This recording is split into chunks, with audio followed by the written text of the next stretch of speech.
David Hallyday, le fils de l'idole des jeunes, ne raconte jamais sa vie privée dans les médias. Pourtant, les journalistes d'ici Paris font état d'une séparation. Le chanteur de renom accepte comme rarement de répondre aux questions relatives à sa vie familiale. Alors, cet entretien à nos confrères de France 5, et plus spécifiquement de C'est à vous, vaut de l'or. Et pour cause, avec des parents comme Sylvie Vartan et Johnny Hallyday, il doit être lassé d'être au centre de l'attention. D'ailleurs, depuis la venue des réseaux sociaux, c'est encore pire que tout. Lors de la bataille judiciaire qui l'opposait à sa belle-mère Laetitia Hallyday, il a constaté à quel point tout était amplifié et déformé sur Instagram ou sur Twitter.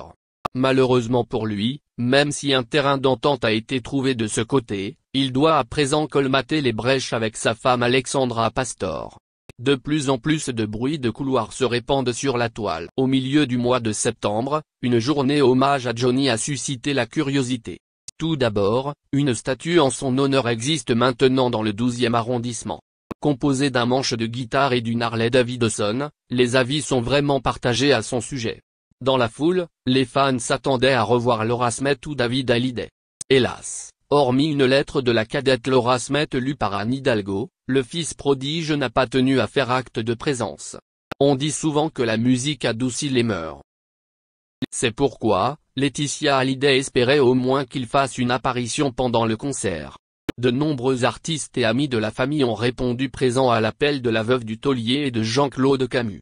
Visiblement, David Hallyday comme Eddie Mitchell ne l'entendent pas de cette oreille. Lors d'un entretien, la maman de Jade et Joy semble déplorer que cette situation s'éternise.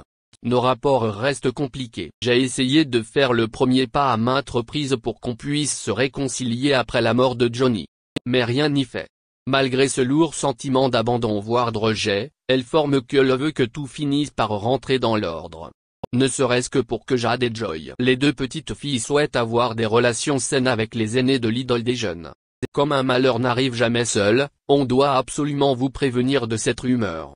En effet, au début, personne parmi les proches ou les fans de David Hallyday n'y a pas prêté attention. Exilé au Portugal avec sa chérie Alexandra Pastor, le petit prince de Sylvie Vartan espérait vraiment ne plus subir les unes des couvertures et encore moins les flashs incessants des paparazzi.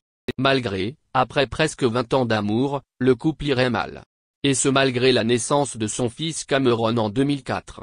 Au lieu de répondre à tout cela, David Hallyday se mure davantage dans le silence. Il préfère nous parler de ses projets musicaux. De temps en temps, il nous montre quelques bouts de son cadre de vie paradisiaque. Les filles qu'il a eues avec Estelle viennent souvent lui rendre visite là-bas. Alors qu'Ilona va bientôt se marier, Emma poursuit son ascension des podiums, mais aussi de la télévision. Quant à Cameron, il semblerait que le virus de la chanson l'habite. Affaire à suivre avec la plus grande attention. De là-haut, Johnny Hallyday doit également surveiller ça de très près.